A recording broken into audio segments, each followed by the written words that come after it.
Good morning students, myself Praveen Kumar from Gurukul. ठीक है, आज जो हम बात करेंगे वो क्लास 8 मैथ चैप्टर जो होगा, ये हमारा लेसन जो है वो फर्स्ट लेसन है और हमारे फर्स्ट लेसन में ये रेशनल नंबर है। ठीक है, अब हम बात करते हैं रेशनल नंबर में। सबसे पहले अगर हम बात करें तो इसमें से टर्म्स का बात कर लेते हैं। ठीक है, टर्म्स में हम यानी आज जो हम पढ़ेंगे वो क्या क्या पढ़ेंगे और उससे रिलेटेड कुछ क्वेश्चन जो है आपको सॉल्व करने के लिए दे दिए जाएंगे। ठीक है, तो सबसे पहले हम इसके बारे में क्या पढ़ेंगे, किस बारे में। देखिए, जहाँ तक अगर हो सके हम इस वीडियो में जहाँ तक अगर पहुँच सके वहाँ तक जाएंगे और फिर इसके अगले वीडियो में इसके आएगी जो भी होंगे पॉइंट्स उसके बारे में बात करेंगे। तो सबसे पहले हमारा डिफाइन है।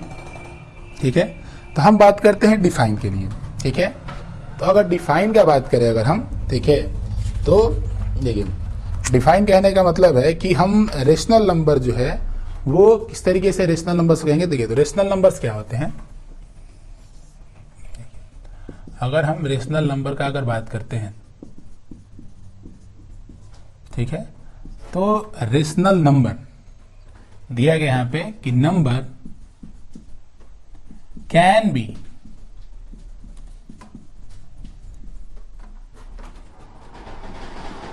represented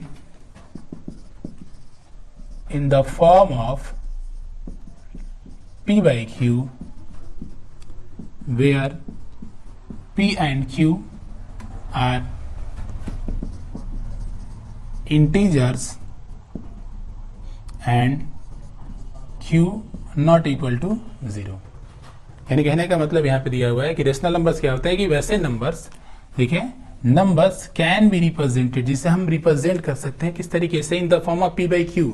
जिसे पी बाई क्यू कहने का मतलब होता है कि उस चीज को हम फ्रैक्शन में भी लिखें, विदाउट फ्रैक्शन भी लिख सकते हैं, तो भी हम उसे रेशनल नंबर कहेंगे। जहां पे पी और क्यू के हैं इंटीजर्स हैं। तो इंटीजर्स में आप पहले पढ़ चुके कि इंटीजर का मतलब कि पॉजिटिव भी नंबर होते हैं और नेगेटिव भी नंबर होते हैं। यानी दोनों नंबर हो सकते हैं, पॉजिटिव नंबर भी और नेगेटिव नंबर्स को भी हम इंटीजर कहते हैं। जहां पे क्या करें, एक और लाइन दिया है कि Q नॉट इक्वल टू 0, यानी नीचे जो है वो 0 नहीं होना चाहिए, ऊपर 0 हो जाए कोई प्रॉब्लम नहीं है। जैसे में अगर बात करें, ठीक है, अगर हम एग्जांपल अगर देखें अगर इस चीज का, तो देखिए जैसे हम लिखते हैं 4 1/4 6/2 -3/4 1 6 10। हम देख सकते हैं ये तो पी बाई क्यू के फॉर्म में लिखा हुआ है, यानी 1/4 लिख सकते हैं। यहाँ पे न्यूमरेटर डिनोमिनेटर लिखा हुआ है। ठीक है, नेगेटिव नंबर भी है, लेकिन यहाँ पे जो है वो सिर्फ सिंगल लिखे हुए हैं, तो इसको हम ऐसे लिख सकते हैं। जब किसी नंबर के अगर नीचे अगर कुछ नहीं दिया हो तो इसका मतलब है कि उसके नीचे जो है वो 1 जो है आप कह सकते हैं वो हिडन होता है, हाइड होता है, तो आप 1 लिख सकते हैं। तो इसको हम पी बाई क्यू के फॉर्म में लिख सकते हैं। लेकिन एक लाइन दिया हुआ है कि क्यू नॉट इक्वल टू 0, यानी कहने का मतलब है कि हम 6/0 नहीं लिख सकते हैं। ठीक है, हम 6/0 नहीं लिख सकते हैं।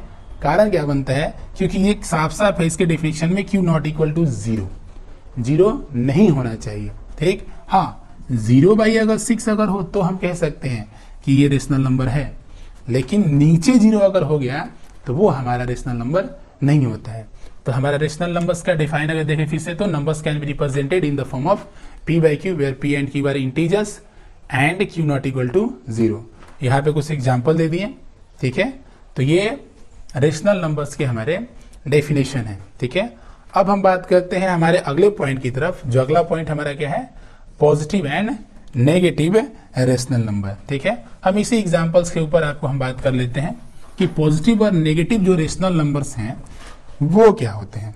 ठीक है, देखिए पॉजिटिव और नेगेटिव रेशनल अगर बात करें तो यहाँ पे देख सकते हैं ये पॉजिटिव है, ये भी पॉजिटिव है, ये नेगेटिव है, ये सारे पॉजिटिव दिख रहे हैं।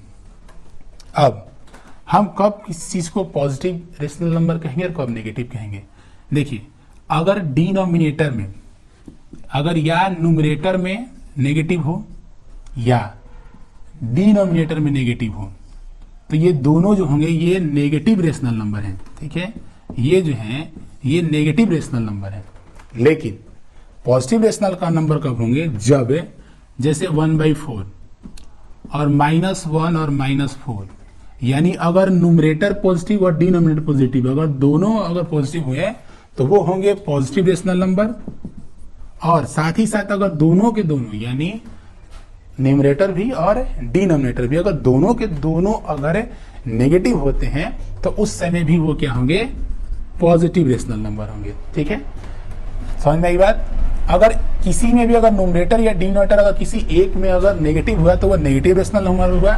पॉजिटिव रेशनल नंबर जो है वो दोनों यानी या तो दोनों पॉजिटिव होंगे या दोनों नेगेटिव होंगे, तो दोनों कंडीशन में जो रेशनल नंबर होगा वो पॉजिटिव हो जाएगा। ठीक है, अब हम बात करते हैं एक इक्विवेलेंट का। ठीक है, अब बात करते हैं हम इक्विवेलेंट रेशनल नंबर का। ठीक है, अब बात करते हैं हम इक्विवेलेंट का। अब ये इक्विवेलेंट रेशनल नंबर क्या होते हैं? ठीक है,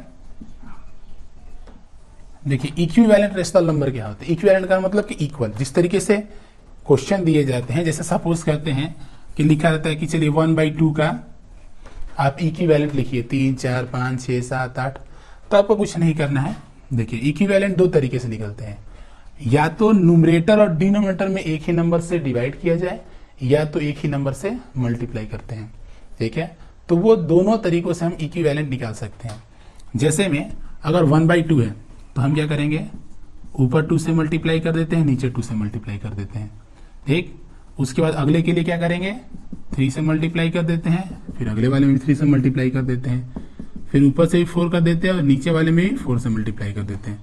तो अब हमारा 1/2 का जो इक्विवेलेंट हुआ कितना हो जाएगा, ये देखिए ये सब बराबर होंगे, तो ये 2/4, 3/6, 4/8, तो ये सारे क्या होंगे, इक्विवेलेंट हुए। यानी हम उसी संख्या से ऊपर और नीचे अगर मल्टीप्लाई कर देते हैं एक ही नंबर से, आप कितना भी नंबर से कर सकते हैं, कोई प्रॉब्लम नहीं है आप, लेकिन यहाँ पे ध्यान ये देना है कि जितने नंबर से अगर हम ऊपर में मल्टीप्लाई करेंगे उतने नंबर से नीचे में भी मल्टीप्लाई करेंगे। कोई जो होगा वो अलग अलग नहीं होगा, अलग अलग होंगे तो वो इक्विवेलेंट नहीं होंगे। यानी न्यूमरेटर में किसी और नंबर से कर देते हैं, डिनोमिनेटर में किसी और नंबर से कर देते हैं, तो ये पॉसिबिलिटी नहीं बनती है। ठीक है, तो वो हम कह सकते हैं सिंपल कि वो हमारा जो आंसर होगा उस समय वो गलत हो जाएंगे। हमें एक ही नंबर से ऊपर और नीचे मल्टीप्लाई करना है। यानी इक्विवेलेंट के लिए ऊपर नीचे आप मल्टीप्लाई कीजिए एक ही नंबर से या उसको डिवाइड करेंगे, तो ये दोनों कंडीशन बनते हैं। जैसे में अगर हम बात करें, देखिए कि 4/8 का एक इक्विवेलेंट लिखिए सपोज करते हैं, तो हम क्या करेंगे, डिवाइड कर देते हैं, 2 से डिवाइड कर देते हैं। इसमें ऊपर में क्या कर रहे हैं, मल्टीप्लाई कर रहे हैं। अब 4/8 का अगर हमको इक्विवेलेंट करना है तो हम 2 से डिवाइड कर देते हैं। अब जैसे 2 से डिवाइड किए तो 2 से डिवाइड करने के बाद आंसर क्या होगा मेरा, यहाँ से 2 आएगा और यहाँ से 4 आ गया। यानी हम पीछे भी जा सकते हैं और आगे भी जा सकते हैं। तो आगे जाने के लिए हमको मल्टीप्लाई करना पड़ेगा और पीछे आने के लिए हमको उसमें डिवाइड करना पड़ेगा। तो ये हमारा होता है इक्विवेलेंट फ्रैक्शन, ये इक्विवेलेंट रेशनल नंबर। ठीक है, ये समझ में आ गए होंगे। चलिए अब जरा बात कर लेते हैं हम स्टैंडर्ड फॉर्म की तरफ। ठीक है, अब हम बात करते हैं स्टैंडर्ड फॉर्म। देखिए स्टैंडर्ड फॉर्म क्या होता है। स्टैंडर्ड फॉर्म कहने का मतलब क्या है, स्टैंडर्ड फॉर्म कहने का मतलब है कि हम अगर नेगेटिव में है, ठीक है, अगर नीचे अगर नेगेटिव दिया है, अगर स्टैंडर्ड फॉर्म अगर करना है यानी डिनोमिनेटर में अगर नेगेटिव दिया हुआ है तो हम उसे न्यूमरेटर में चले जाएंगे। पहला ये कंडीशन बनता है। सेकेंड कंडीशन हमारा बनता है कि नॉर्मली हम बात करते हैं कि उसे इतना छोटा कर दिया जाए डिवाइड करके किसी नंबर से कि वो फिर आगे वो किसी और नंबर से वो डिवाइड ना हो सके। ठीक है, जैसे अगर हम बात करते हैं कि अगर हम ये सिंपल एक लेते हैं 6/9। ठीक है, अभी पॉजिटिव का बात करें फिर नेगेटिव का बात कर लेंगे हम। अगर 6/9 अगर दिया हुआ तो 6/9 को किस तरीके से अगर हम करेंगे तो ये समझते हैं 6/9 को, तो 6/9 स्टैंडर्ड फॉर्म में इसको लिखना है। तो सबसे पहले हम क्या करेंगे, क्योंकि इस चीज का आप इस्तेमाल कर सकते हैं स्टैंडर्ड फॉर्म में और वो कटाने से ज्यादा बेटर होता है। बहुत लोगों का अर्थ होता है कि 6/9 तो 3 2 जा 6, 3 3 जा 9 करेंगे, तो ये छोटे के लिए अच्छा है, यानी जो छोटे नंबर दिए गए हैं, कम नंबर दिए गए उसके लिए अच्छा है। लेकिन बड़े नंबर आ गए तो फिर उसके लिए प्रॉब्लम है। तो इसके लिए क्या करेंगे, हम दोनों का HCF निकालते हैं, 6 और 9 का HCF निकालते हैं। ठीक है, यानी हम निकालेंगे HCF ऑफ 6 and 9। जब हम HCF निकालेंगे तो इसका जो HCF आएगा वो आएगा 3, HCF जो आएगा इसका आएगा 3। तो हम क्या करेंगे, इनको 3 से डिवाइड कर देंगे, जितना HCF आएगा दोनों डिवाइड कर देते हैं। तो यहाँ से किए तो 3 2 जा 6 और 3 3 जा 9। तो ये मेरा हुआ स्टैंडर्ड फॉर्म। ये जो है ये स्टैंडर्ड फॉर्म है। सिंपली जो है हम ये कह सकते हैं कि ये स्टैंडर्ड फॉर्म है। ठीक है, समझ में आया। अब अगर सपोज करते हैं कि मान लेते हैं कि डी नंबर में अगर नेगेटिव दिया हुआ है तो कुछ नहीं करना है, अगले लाइन में हम उसको न्यूमरेटर की तरफ लेके चले जाएंगे और बाकी सब जो चीज़ है वही काम करेंगे। सबसे पहले स्टैंडर्ड फॉर्म के लिए यहाँ पे क्या होता है कि अगर नेगेटिव अगर नीचे है तो उसको ऊपर कर देते हैं, उसके बाद HCF निकाल लेते हैं और जितना भी HCF आएगा उस HCF से हम क्या करेंगे कि दोनों को हम डिवाइड कर देंगे। तो ये हमारा स्टैंडर्ड फॉर्म जो है वो हमारा हो जाएगा। ठीक है, अब हम अगले पॉइंट की तरफ अगर चलते हैं तो अगला पॉइंट जो है हमारा वो कंपैरिजन है। ठीक है, कंपैरिजन। अब कंपैरिजन का अगर हम बात करें कि कंपैरिजन मतलब क्या है यहाँ पे, ठीक है, एक कंपैरिजन। ठीक है, अगर हम बात करते हैं कंपैरिजन का, ठीक है, तो कंपैरिजन कहने का मतलब है कि बड़ा है, छोटा है, बराबर है, ये कंपैरिजन में चले आते हैं। सपोज करते हैं, ठीक है, कि 4/9 8/6। अब क्या है कि ये बताइए कि बड़ा है या छोटा है। ठीक है, तो अगर दो कंपेयर करने के लिए हो तो आप आसानी से एक काम करेंगे। ठीक है, आप सबसे पहले क्या करेंगे, इन दोनों का हम ये LCM निकालते हैं, इन दोनों का। ठीक है, LCM निकाल लेते हैं, LCM ऑफ 9 and 6। ठीक है, दोनों का जब हम LCM निकालेंगे तो उसका LCM आएगा 18। ठीक है, तो हम क्या करेंगे, सबसे पहले नीचे हमको कैसे भी करके 18 कर देना है। तो 18 कैसे होगा, इसमें 2 से मल्टीप्लाई करेंगे तो न्यूमरेटर में भी करना पड़ेगा, इसमें 3 से और इसमें भी 3 से, क्योंकि हमको यहाँ पे 18 लेके आना है। ठीक है, अब क्या करेंगे, हम ऊपर कर दिए मल्टीप्लाई, 4 2 जा 8 18 और 8 3 जा 24 और नीचे 18। तो हम देख सकते हैं बड़ा कौन हुआ, 24 हमारा, क्योंकि दोनों के डिनोमिनेटर को हम सेम कर दिए LCM की मदद से। अब हम यहाँ पे साइन ऐसे लगा सकते हैं और जो क्वेश्चन दिया गया है उस क्वेश्चन को हम फिर लिखेंगे इस तरीके से। तो ये हमारा हुआ कंपैरिजन। अब कंपैरिजन में इसकी मदद से हम असेंडिंग और डिसेंडिंग भी निकाल लेते हैं, इसकी मदद से हम असेंडिंग और डिसेंडिंग भी निकाल लेते हैं। ठीक है, अब कैसे असेंडिंग डिसेंडिंग, जैसे मान लेते हैं कि यहाँ पे बहुत सारे नंबर दिए गए हैं। ठीक है, हम वही काम करेंगे।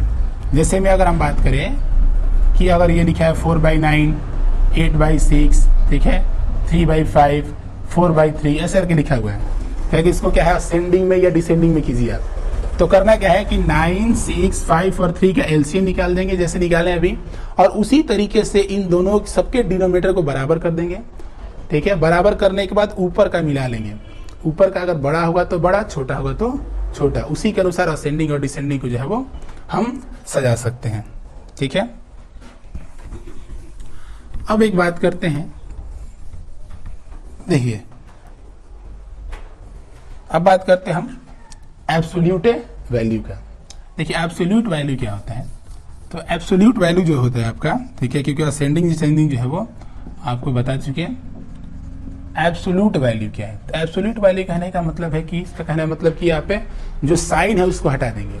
पॉजिटिव में तो वैसे भी साइन नहीं होता है, नेगेटिव में अगर साइन का बात करें तो नेगेटिव साइन को हटा देते हैं। जैसे सपोज करते हैं कि लिखा है -5/6, इसका एब्सोल्यूट वैल्यू निकालिए, तो एब्सोल्यूट वैल्यू क्या हो जाएगा, इसको ऐसे, इसको हम इस तरीके से कर देंगे, दोनों तरफ से स्ट्रेट लाइन डाल देंगे और उसके बाद आंसर कितना हो जाएगा 5/6 है। अगर कहे कि 5/6 का अगर एब्सोल्यूट वैल्यू निकालिए तो इसको भी घेरेंगे, लेकिन आंसर कितना आएगा, वही आएगा 5/6 ही आएगा। तो कभी कभी क्वेश्चन है पूछता है, कहता है कि बताइए 5/6 का कितना, ये एब्सोल्यूट वैल्यू है तो इसका क्वेश्चन कितना बनेगा। तो 5/6 का कौन कौन क्वेश्चन बन सकता है, देखिए -5/6 बन सकता है, 5/-6 बन सकता है। ठीक है, आगे बात करें अगर तो हम -5 और -6 भी बन सकता है, और आगे बात करें तो ये 5/6, यानी ये चारों तरह के क्वेश्चनों का एब्सोल्यूट वैल्यू जो है वो 5/6 ही आएगा। ठीक है, चारों तरह का जो क्वेश्चन का आंसर है वो एब्सोल्यूट वैल्यू उसका 5/6 ही आएगा। ठीक है, तो हम अभी एब्सोल्यूट वैल्यू तक बढ़े। अगले वीडियो में हम ये नंबर लाइन पढ़ेंगे। नंबर लाइन पढ़ने के बाद अगले वीडियो में हम क्वेश्चन देंगे जिसको आपको सॉल्व करने होंगे, ठीक है। तब आप अपना जो है वो रिवाइज करें। थैंक्स।